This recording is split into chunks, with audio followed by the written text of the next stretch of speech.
Hello, welcome all to our global webinar, where we'll try to bring you up to date with what has happened and what will probably happen in the world of currency markets and the economic and monetary policy factors that drive it.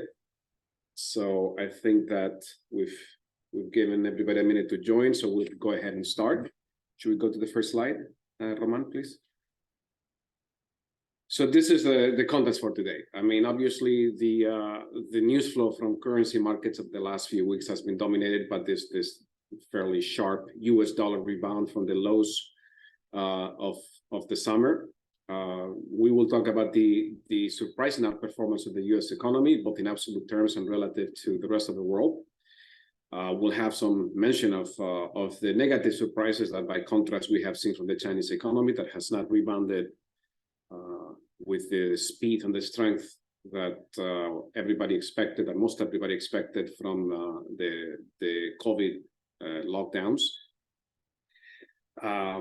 There is the global economic slowdown is on everybody's lips lately. The gap between the US economy and most G10 economies keeps widening, and we will talk about that. And finally, we will talk about what we expect to be the great driver for currency markets in 2024, which is the how much and when of central bank rate cuts. Who will cut first? When will it happen? And what impact will it all have in FX markets in 2024? And then we'll open the floor for a Q&A session. We go to the next slide, Roman. Again, the dollar has rebounded off lows. The story of 2023 currency markets up until the summer was the sell-off in the dollar and the relative outperformance of most major currencies. That has changed pretty dramatically. The US dollar is now higher than it was at the beginning of the year. And if you go to the next slide, we'll go over the reasons why. The US dollar has risen almost 6% since mid-July. That is a very sharp move. Again, in currency markets, we're not seeing massive amounts of volatility day to day, but we are seeing huge moves, steady moves over periods of weeks and months. 6% over a couple of months is a very significant move. And the reason why we've seen that is, first of all, the US economy has proven remarkably resilient. Most people were expecting a significant slowdown in the US economy, given that the Federal Reserve has engaged in the fastest rate hiking campaign, I think, by some measures in history, from 0 all the way to 5% with almost no let-up. However, economic data in the US is in line with solid growth of 2 to 3%. Recently, GDP growth forecasts have been revised up, no recession in sight. And most importantly, the labor market, though it has loosened a little bit, and we'll go into the details later. So again, though it has loosened a little bit, it remains at what I would definitely refer to as full employment levels. Another factor driving dollar strength has been this disappointment in the Chinese economy. That has driven directly and indirectly disappointing performances in the manufacturing sectors of most European economies. The contrast between the US economic growth and slowing growth in the rest of the world has driven further safe haven flows into the US dollar. As a result of this outperformance, the Federal Reserve, even though the Federal Reserve chose not to hike rates at the September meeting. Its communications were very hawkish. It made it clear that it disagrees with market expectations of cuts in the first half of 2024. US rates, as a consequence, across the Treasury curve have risen. 10-year rates are right now at 16-year highs, driving further flows into the US economy to take advantage of those rates, thus lending in the further support to the US dollar. And by contrast, while the Fed maintains this hawkish stance, major central banks elsewhere, especially across the Atlantic in Europe, have turned dovish. I think that it is clear that the European Central Bank, the Bank of England, the Swiss National Bank, and other European banks are having spooked by the weakness in the respective economies and will have signaled that they will prioritize supporting growth in those economies over making sure that inflation is brought down to their targets. This is a significant development of the last few months, and not surprisingly, it has resulted in dollar strength. So if we go to the next slide, something that has been a bit unusual about this cycle of dollar strength and higher rates across the US and across the world is that the commodities have held up remarkably well. Normally, commodities as an asset class are very sensitive to increases in rates. In this case, they have moved in the opposite way, which one would expect, which is in spite of this relentless increase in rates, the commodity price index have risen first to 15-month heights and then held up their price relatively well. Crude oil, in particular, has performed enormously well, racing towards $100 a barrel. So we've had this rather unusual situation in which emerging markets, at least the currencies of commodity-dependent countries, commodity-exporting countries, and emerging markets have performed remarkably well. Latin American currencies are the winners so far in 2023. The Colombian peso, the Brazilian real, the Mexican peso. All of these countries are commodity exporters and are benefiting both from the strength in commodity prices and weakness in economic weakness elsewhere. In the G10, the currencies of commodity exporting countries, that is the Canadian, Australian, New Zealand dollars, are the ones who have benefited from this unusual combination. Again, hard to overstress how unusual it is to see commodities rallying as rates rise worldwide. And this is perhaps part of what is spooking central banks like the Federal Reserve into thinking that inflation is not as contained as markets had expected just a few months ago. We go to the next slide. We'll go into more detail about the US outlook. Why is there no recession in sight, and what has happened to maintain this surprising strength in the US economy? Again, we're not talking exactly about a booming economy, but we're definitely talking about strong, steady growth. 2% in the second quarter, 2% in the first quarter. This is a remarkably good. It's a remarkably good track record in the face of quickly increasing rates. The services PMI, the Purchasing Manager Index, which is probably what gives us the most up-to-date read on the US economy, rose to 54.5 in August, which is again consistent with an economy expanding from at anywhere from 2 to 3%. The Atlanta Fed GDP Now estimate, which is this attempt to compile the most recent data into a prediction for the current quarter growth, is now nearly 5%. This may be a bit of an exaggeration. I don't think anybody expects the US economy to grow at 5% this quarter, but it's definitely a sign of how strong US growth is, in spite of rates having gone from 0 to 5.25% in the span of a little more than a year. As a result of this strength, the Open Market Committee of the Federal Reserve increased its GDP forecast in September, and both in numerical terms, in its forecast, and also in its rhetoric, where the statement changed from seeing the economy expanding at a moderate pace to expanding at a solid pace, a very significant change in rhetoric. We go to the next slide. The US labor market, responsible for I think most of the strength, especially in the consumer sector, there's some tentative signs that is cooling, but remains at full employment. We have unemployment below 4%, which is traditionally the definition of full employment in the US. I don't see any reason to change it. At 3.8%, we're still in full employment. The US economy continues to generate jobs at a very good clip, 187,000, but we have dropped for 3 months consecutively below the 200,000 mark. The June and July numbers were also revised lower, but still, we have an economy that is generating enough jobs to keep up with the growth in the workforce. Some good news for the Federal Reserve is that average wages are now growing at pre-COVID levels at 4.3%. The jobless rate rose to 3.8%, still below 4%, still full employment. But the tensions that we saw in the job market where employees were desperate to hire seem to be abating. Very important is that the participation in the labor force has increased. That means that the pool of available workers has also increased.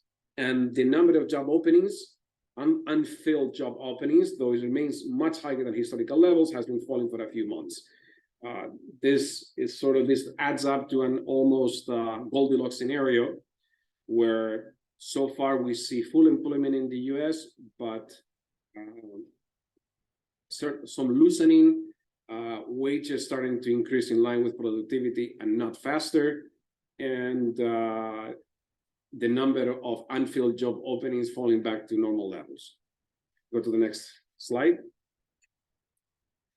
The other key development out of the US is the massive increase in rates to multi-year highs, 16-year highs, as a result of both the realization that the economy is not going to go into recession anytime soon, that inflation remains far from beaten, and that the Federal Reserve is going to prioritize bringing inflation back to target. And so any prospective cuts in rates remain significantly into the future. Probably the most important rate, single interest rate in the world, which is the key 10-year Treasury rate, hit 4.5% this week, the highest level since 2007.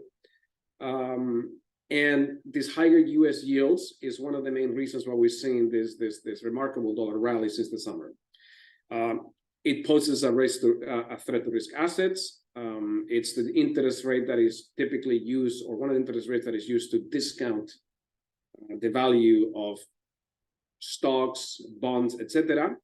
And with China still fragile, EM currencies look somewhat vulnerable. Again, we've seen that the increase in commodity prices the unusual increase in commodity prices has compensated for this increase in US yields, and EM currencies have performed remarkably well given the circumstances of the last few months. If we go to the next slide. What is the outlook for the US economy? Again, with rates of 5.25%, commodity prices increasing, and the Fed clearly focused on bringing down inflation, it's quite likely that we'll see some slowdown in growth in the US economy after this very impressive 2023. Household savings rates have fallen. The savings that US households had accumulated from their inability to spend during the pandemic years and the massive stimulus that was pushed out then, these savings are probably almost completely run off. So the liquidity of households is not going to be 2024 what it was in 2023. Again, with rates about 5.25%, monetary conditions remain tight. Both real and nominal rates are high. Mortgage rates in the US remain clear above 7%. We expect to see some of the massive fiscal deficit that we've seen in the year 2023 pull back. Fiscal spending has been front-loaded. There will be no further fresh stimulus next year, and the stimulus from the IRA that was significant support to investment in green energy ventures this year may fade a little bit.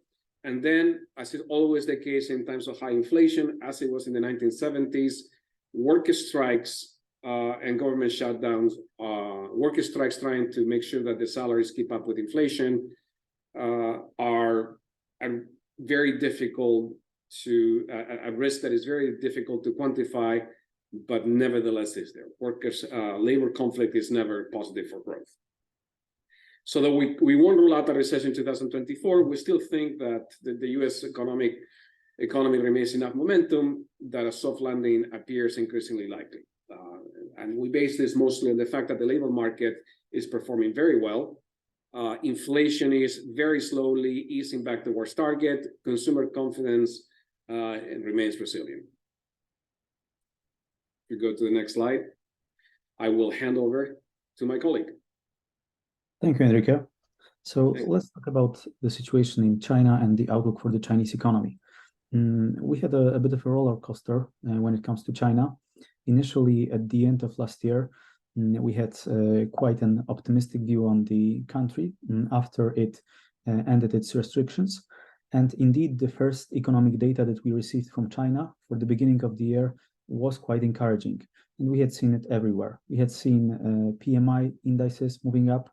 We had seen increases in property prices, which gave us the impression that perhaps the situation there might be moving towards a positive direction.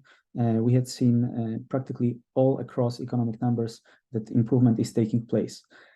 However, after the relatively good first quarter, we had seen a significant deterioration in the pace of expansion of the Chinese economy.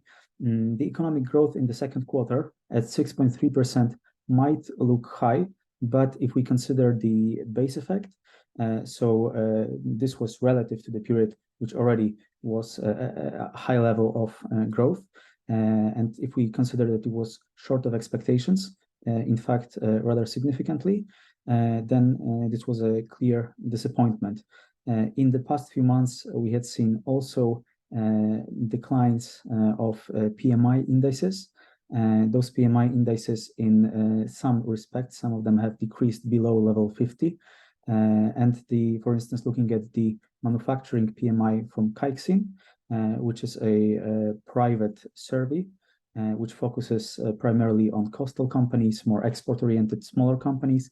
This has been hovering around 50 in recent months, bouncing up and down. But what we have seen in recent months, what has been problematic in the context of the PMI numbers, has been particularly the weakness of the services sector, which was the start of the initial recovery at the turn of 2022 and 2023. So right now we are seeing that the sector is clearly seeing weakness, and the situation unfortunately has been going on for a few months and has clearly led to a deterioration of prospects for the entire year.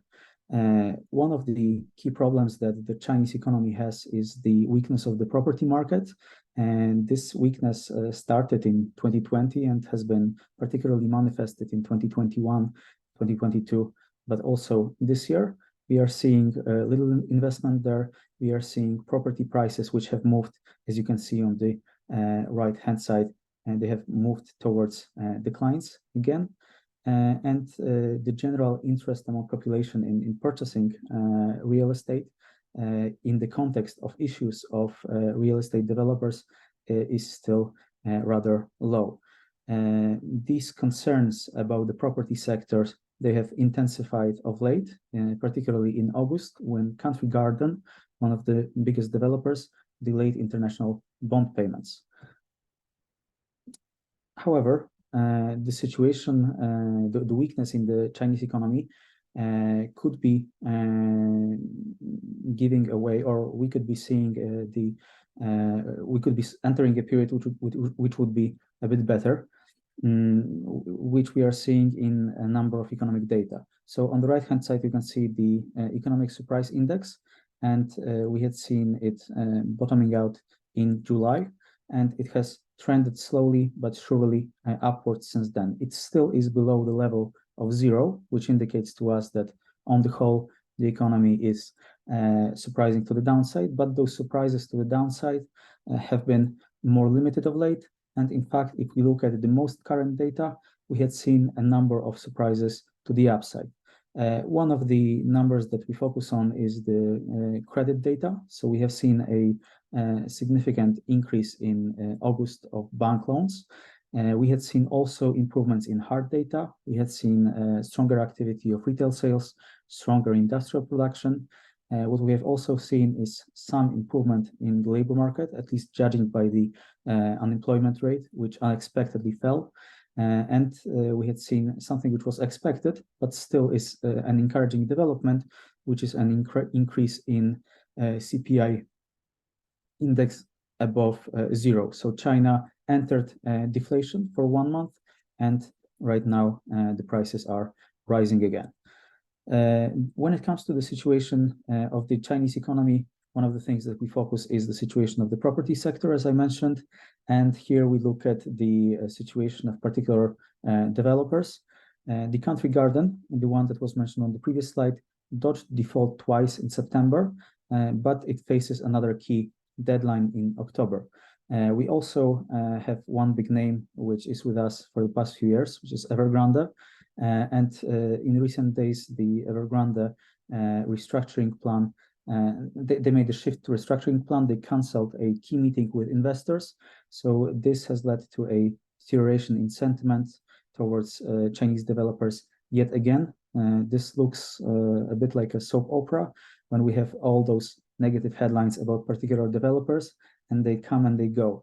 But overall, the situation in the property sector is continues to be negative. And although we see some improvement in macroeconomic data, we also want to see some improvement in the real estate sector, which makes up about 30% of Chinese GDP and has been one of the key drivers of Chinese economy in previous decades. When it comes to support that the Chinese authorities delivered, they have focused primarily on monetary policy. Looking at fiscal stimulus, we hadn't seen something that was popular during the time of COVID, in the US particularly, which is handing out checks. We have seen only limited actions on that front. We have seen, however, some easing in regulation in mortgage rules, and also a decrease in equity trading costs. Let's move on to the next slide. As I mentioned, the monetary policy became the weapon of choice of Chinese authorities to arrest this slowdown and to improve the situation. And they have engaged in a rather steady and continuous easing in monetary policy in the past few months. They had, in August, they cut the MLF rate, which is the key, I would say, guiding rate for the LPR rates, which are the main rates for loans for prime customers in Chinese economy. We have the 1-year LPR rate, and we have the 5-year LPR rate. The latter is key for the mortgage rates. The first is general for loans in Chinese economy. We had seen a cut of this MLF rate by 15 basis points. We have seen cuts to LPR rates, and in September, the PBOC cut the RRR, which is the reserve requirement ratio, by 25 basis points, which means that to allow banks to have more funds to provide for financing, and further steps in that direction is likely. So we may be seeing further cuts in the MLF rate, followed by adjustments in LPR rate, and we cannot also rule out further adjustments in RRR rates. Chinese monetary policy is rather complex, but the direction that they're moving in is very clear, and they are continuing to support the economy via lowering the cost of credit. However, one might think that this also means that they want the currency to weaken. However, this is the opposite of what we are seeing. In fact, authorities are quite strict when it comes to the currency. In recent months, they have been setting strong fixings not to allow the yuan to weaken too much. And they have also intervened verbally. In August, the foreign RRR ratio, so the amount of foreign currency that the banks have to hold, was cut to 4%. And also there are reports of guiding action for financial institutions. So what they should do in order not to allow too significant pressure on the currency. And there are also reports of state banks supporting the currency. So we have all sorts of actions which are aimed at protecting the Chinese currency. At the same time, we have the support for the economy via easing in monetary policy, some actions on the regulations front, and some but very little actions on the direct fiscal front. When it comes to the outlook for the Chinese economy, initially at the beginning of the year, we thought that the target that Chinese authorities have put out, and they have periodically put out in recent years, the target of around 5% seemed to us to be very low. However, in the past few months, in the face of weakening economic data, we had seen this target to become more and more realistic. So in fact, this around 5% right now seems to be more of a market consensus. And this would, of course, be a slowdown from 2022 and 2021. Chinese economy was able to, this would be a slowdown from 2021. Chinese economy was able to produce a strong growth that year, shortly after the COVID pandemic. But right now the issues are clear, and it seems that the economy will continue to decelerate in the coming years. One of the key problems that the Chinese have is the issue of the real estate sector. Hopefully it will be resolved in some capacity, but this is something that has been with us for the past, almost 4 years now. So the situation is clearly not improved, and any improvements that we might see will probably be gradual. The problem that Chinese authorities have is also that they try to reroute growth, focus to domestic consumption. Chinese households are known for savings. They have, I believe it's the highest rate of saving among any key economies that we cover. But they do not wish to spend those savings. Although at the same time, you cannot really blame them in the context of the uncertainty that is in the Chinese economy right now, in the context of the issues of the property sector. This has become more complex. One of the biggest challenges moving forward that will stay with China not only for the next few years but also for the next few decades is the population decline. In 2022, China has seen the first population drop in 6 decades, and this year the China lost the title of the world's most populous country to India. Looking at the birth rate in China, last year it fell to 6.8 births per 1,000 people from 7.5 births in 2021. So we have seen an acceleration of this negative trend of late, and this is something that by itself will likely guarantee that the potential growth of the Chinese economy will move from what we remembered from recent years, which has been something around 6%, to right now 5%, and then in the coming years, something in the vicinity of 4%, and in time even lower. So the future of the Chinese economy is not particularly bright in that context. However, the immediate weakness that we are seeing, there are some optimistic signs that we are witnessing that we think will allow the economy to improve later on this year. And we still have a rather positive view on the Chinese yuan in that context, and also in the context of the authorities' care about the currency. And right now, let's move to the global economy, and I'll pass on to Matthew.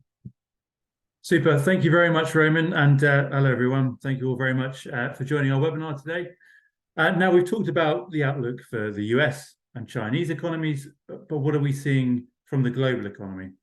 Before we get into that, as we tend to do during these webinars, we like to have as much interaction with you guys as possible and hear as much of your thoughts as we can. So I'm going to be launching a couple of polls very shortly. A couple of pretty simple questions. First one will concern the global economy. And the question is, what do you think will be the biggest risk to the global economy in the next 12 months? We've got 5 different options there. First of all, the economic slowdown in China, higher central bank interest rates for longer, entrenched global inflation, a potential banking crisis, and then other as the 5th option. And the second question concerns major central bank monetary policy.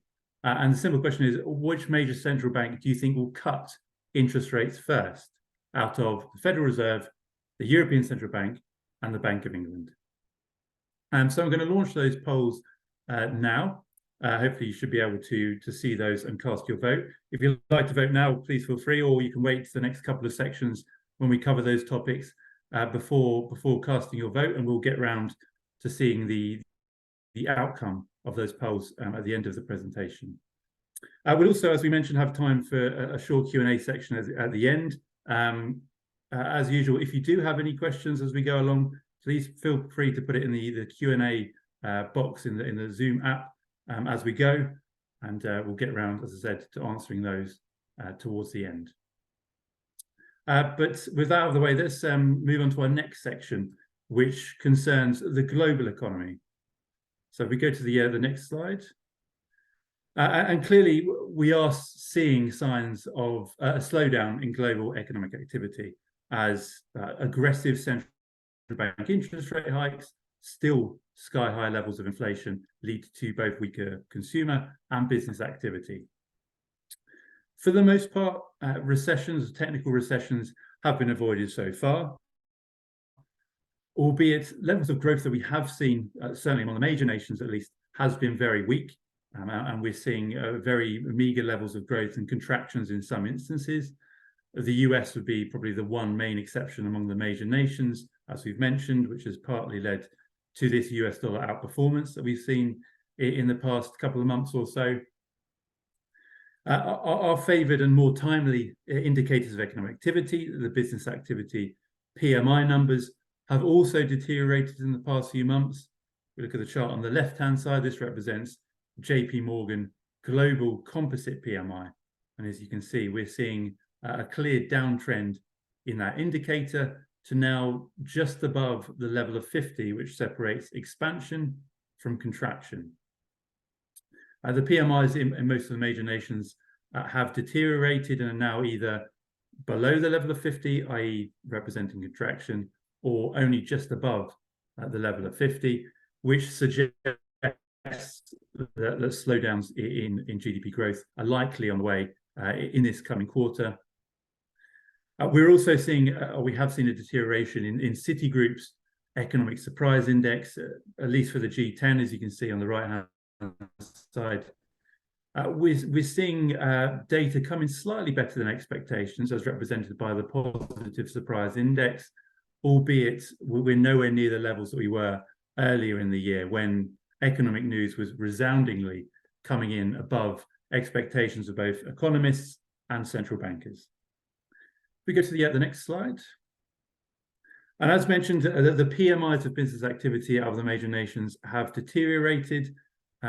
What we can see clearly is in the Eurozone and UK in particular, these numbers have fallen quite sharply in the past few months and are now below the level of 50, which, as I mentioned, represents contraction in the services and manufacturing sectors.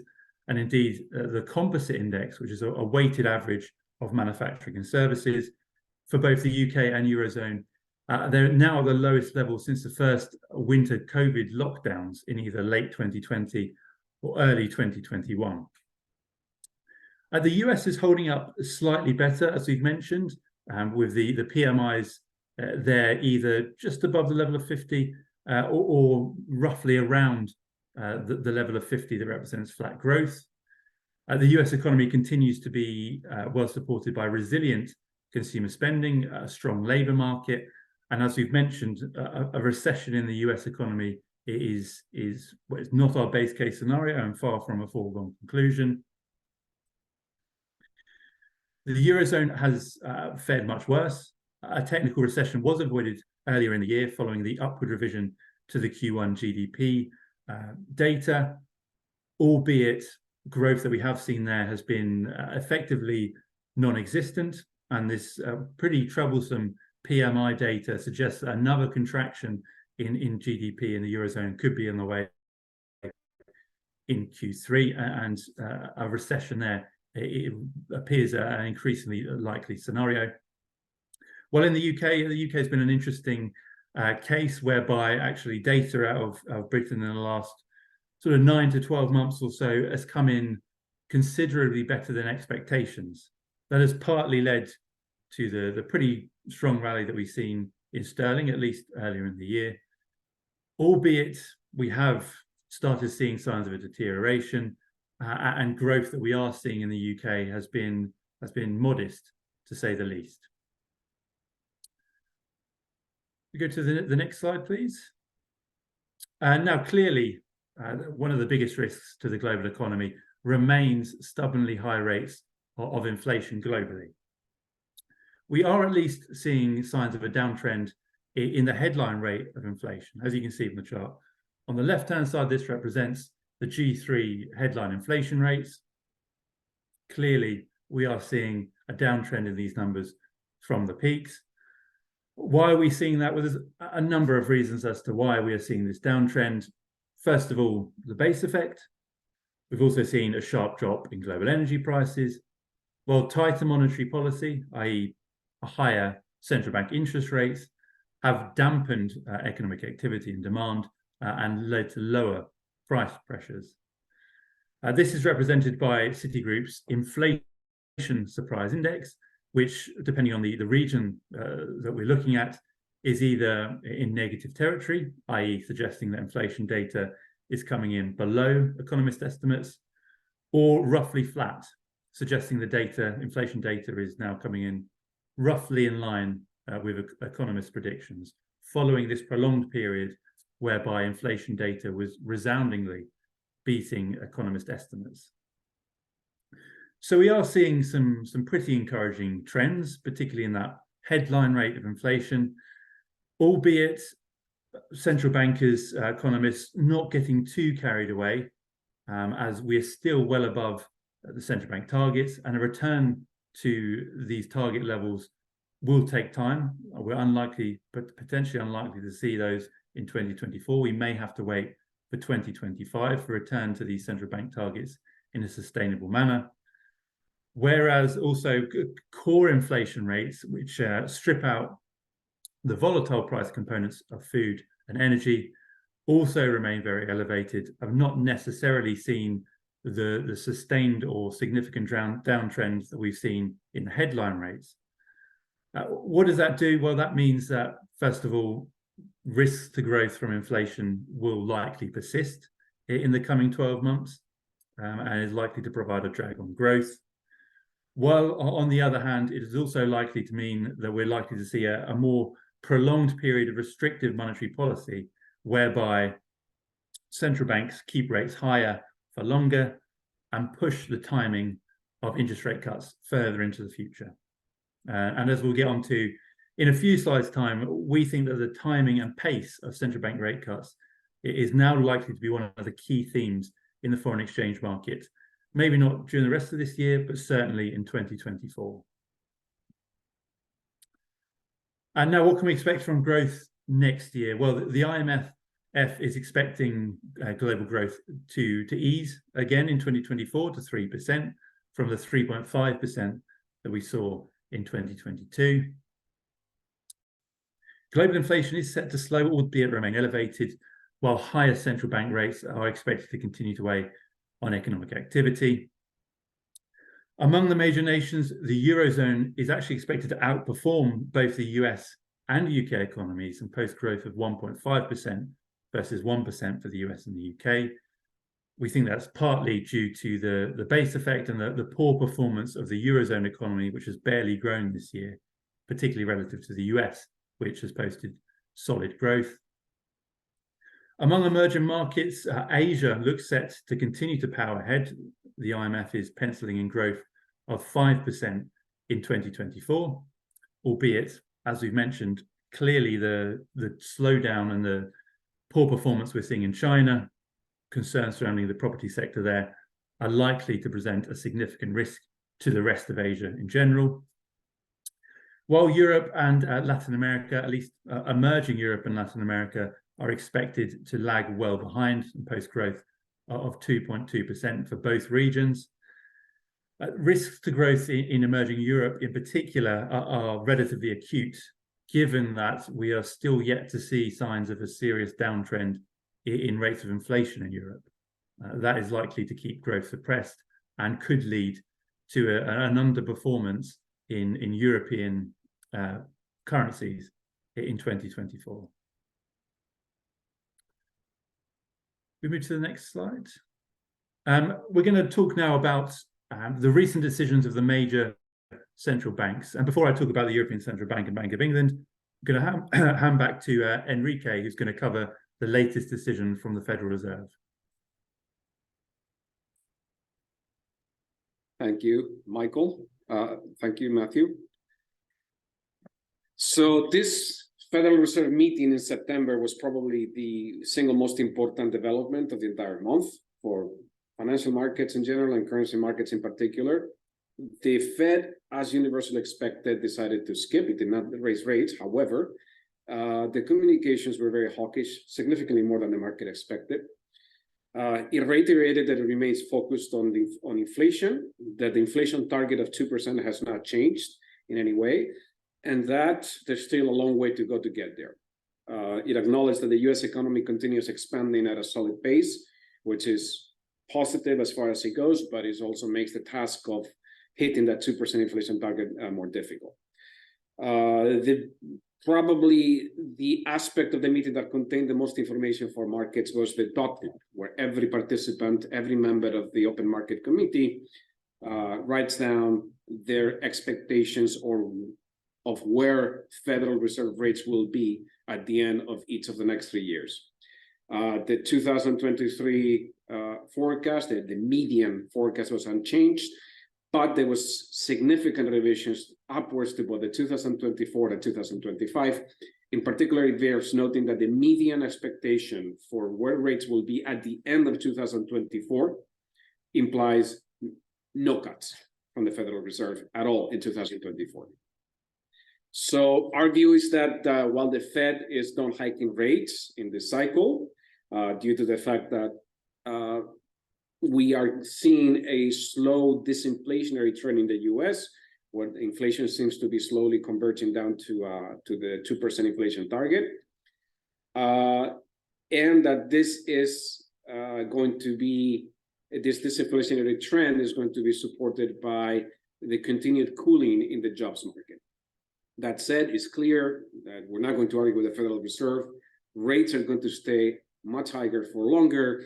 And I think that as this has filtered through to markets, we're seeing market participants in bond markets reprice significantly the expectations of future rates.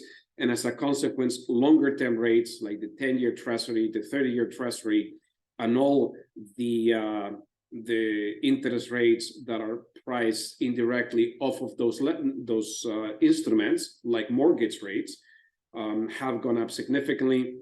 In particular, it bears noting that mortgage rates are close to 7.5% in the US for 30-year mortgages with fixed rates. If you go to the next slide. Markets see a 50-50 shot of one final Fed hike.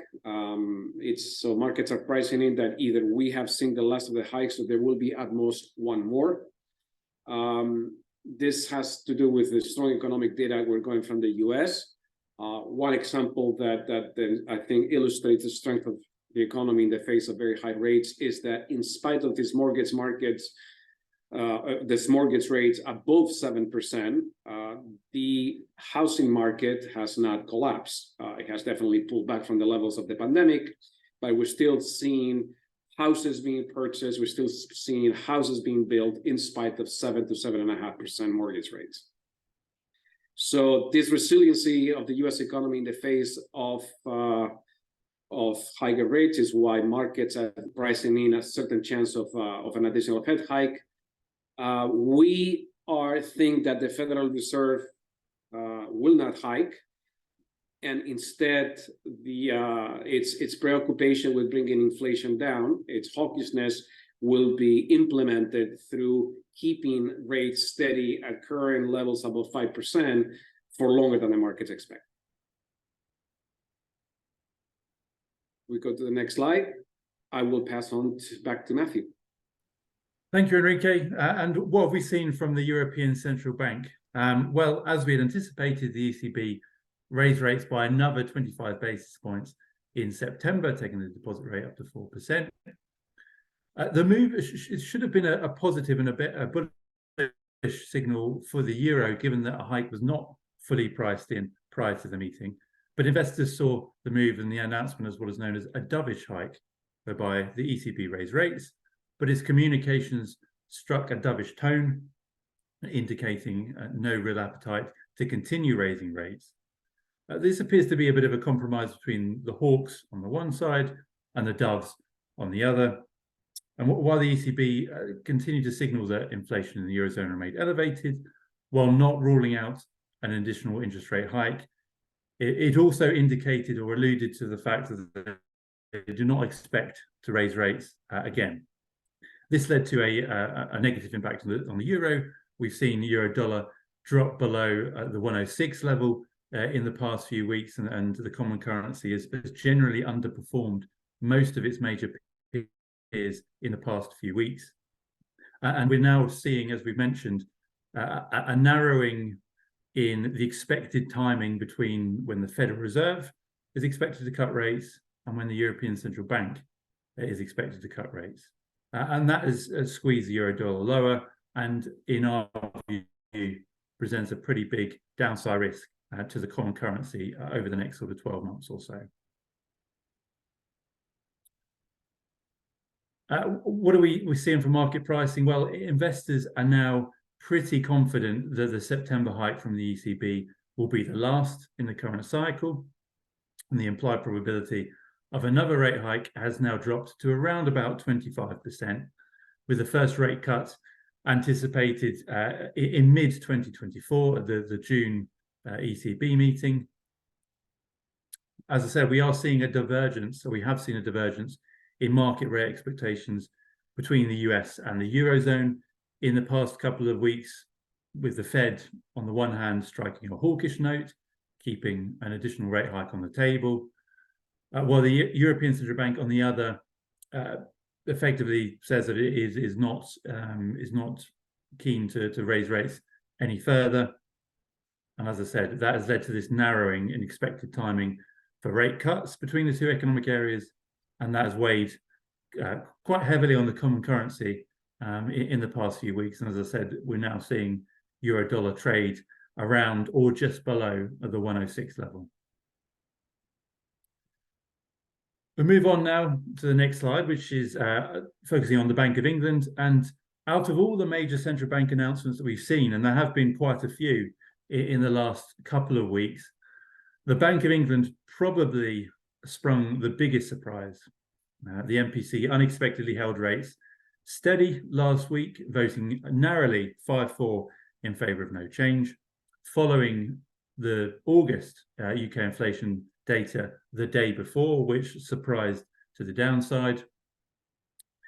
The committee cited the impact that higher interest rates was having on the UK labour market and the real economy, while policymakers also appear increasingly concerned about UK growth. They flagged heightened downside risk to the UK growth outlook, while revising lower their Q3 GDP forecast to just 0.1%, which is a pretty significant downward revision from the 0.4% that was previously anticipated. That said, the bank did keep open the possibility of an additional rate hike, saying or reiterating that further tightening may be needed if inflation proved persistent. We still do see one more rate hike from the MPC in 2023, but this clearly it is far from set in stone. The MPC appears to be shifting its focus slightly away from the inflation outlook and more towards growth, which is slightly more fragile than it was a few months ago. And for that reason, swap markets are now only pricing in around about 15 basis points of rate hikes by the end of this year, i.e. only around about a 60% chance of one more hike. And that has also, in turn, brought forward expectations for interest rate cuts, which are now priced in the second half of next year. If we go to the next slide, we can see here that, as I mentioned, we think that probably the main focus for investors in 2024 will be the expected timing of interest rate cuts among the major central banks. What we're seeing, what we've seen in the last few weeks, is that central bankers are pretty content with rates where they are, and most of these G10 central banks have either already ended their hiking cycles or are close to the end of tightening. Attention then will then turn to timing of cuts. As we've mentioned, most seem to be of the opinion that rates will need to remain high for a prolonged period of time. In the US, the Fed is now not expected to cut rates until around about mid-2024, after markets were expecting a first cut in Q1 of next year. The ECB is not expected to be too far behind, while the Bank of England is expected to cut rates for the first time in August of next year.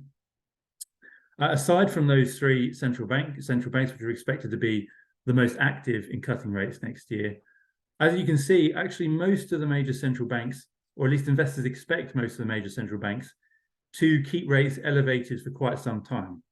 This chart represents the changes in rates expected by financial markets. Most, as you can see, are expected to keep rates either around current levels or actually higher in 12 months' time relative to current levels.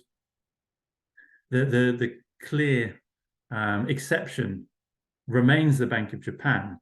The Bank of Japan has been the only major central bank not to raise rates in the current tightening cycle, but investors do expect a first rate hike potentially in the first quarter of next year in Japan, which is the key pillar behind our very bullish call for the Japanese yen over our forecast horizon. But that is it from us. Before we go on to questions, and if you do have any questions, as I said, please feel free to pop them in the Q&A function now, and we'll try and get around to answering as many of those as we can. Before we get onto that, I just wanted to recap the results of our poll that we launched 20 minutes or so ago. Thank you very much for everyone for responding to those. The first question was, what do you think will be the biggest risk to the global economy in the next 12 months? And very, very close, actually. 37% of you think that higher central bank rates for longer will be the biggest risk to the global economy, while 35% of you, very close second place, believe it will be entrenched global inflation, with China's slowdown and the banking sector crisis falling a little bit further behind. And the second question was, which major central bank do you think will cut interest rates first? Most of you, 55% of you, appear to agree with us. We're of the opinion that the Fed will probably still be the central bank that cuts rates first. 55% of you agree, with 25% for the European Central Bank and 20% for the Bank of England. So again, thank you all very much for your participation in those polls. These are really interesting to get your thoughts and your feedback on those. But with that out of the way, I think we have a little bit of time for questions. So again, if you guys do have any questions, please feel free to put it in the Q&A chat, and we can answer those now. Yeah, there's one that by Tony Chinham. Thank you. How will the U.S. government funding discussions impact the dollar strength? Also, the reduction of U.S. pandemic savings. The first one, we're skeptical that would have any impact. In the past, all this government shutdown funding crisis have been resolved either before the problem actually hits or soon afterwards, and they've traditionally had zero impact in markets. People see them, markets regard them, I think, correctly as pretty much political posturing with little fundamental meaning. The reduction on the U.S. pandemic savings, which is real, there's an article yesterday saying that outside of the richest 20% of households, all the excess savings from the pandemic stimulus have been drawn down. It's more important. It's part of the reason why we expect a slowdown in the U.S. economy. But let's not forget that while those savings may be gone, what we have right now is an economy at full employment, with workers' income growing very fast, and wages now, for the first time since 2021, growing clearly above inflation levels. So on the one hand, the household savings accumulated in the pandemic are gone. On the other, labor income is picking up at least part of that slack. The net result, we think, is slowdown in the U.S. economy, but no recession. Great. We have a second question, which surrounds China. So, and potentially Roman, you could take this one as our sort of resident China expert.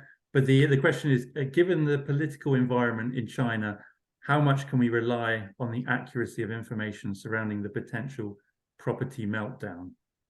I think this is it's a good question, because this is something that has been difficult for markets in the last few years or so, in that data out of China not necessarily as reliable as some of the data that we get out of the major economic areas.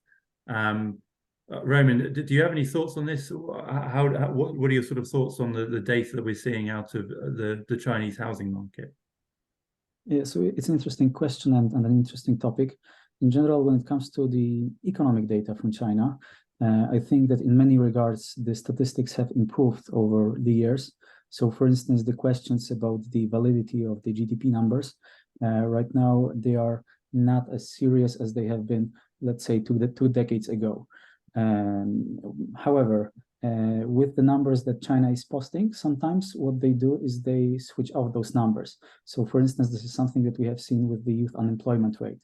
And the last time we saw it in June, it increased above 20%, and then it stopped being published alongside the breakdown of the unemployment in general. Right now, we just have the raw unemployment number. When it comes to the property market in China, I would say that we have quite a lot of information that I haven't seen anybody really question. And we also have information such as whether the company paid its bond or not, and this is something that has to be put out. So this is information that is widely available. We also can judge the situation by the movements of the equity markets in China. We have the Hang Seng Property Index, and whether we are seeing some significant shifts there, then this can tell us to what extent the concerns about the sector are real or not. However, when it comes to the sector as a whole, I think that the country has a really strong incentive not to allow the sector to go under. And in recent quarters, we have seen them supporting the sector in many ways they can. So I think that if something happened to the sector, we would know about it. But I'm hopeful that we are not going to get a full-on meltdown of the real estate sector.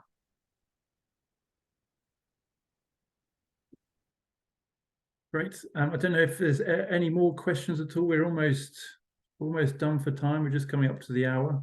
So if you do have any more questions, please feel free to fire those in. But if not, as we're pretty much done for time, I think we can end it there. And yeah, thank you all very much for joining once again. Please feel free to or make sure you look out for our next webinar, which will be in a couple of months' time. And in the meantime, be sure to keep up to date with the latest or latest updates on our blog, our website, our LinkedIn page as well, and be sure to listen to our podcast if you don't already, FX Talk, where we provide a bi-weekly update and our thoughts on the currency markets. But thank you, everyone, and talk to you all very soon. Thanks, everyone.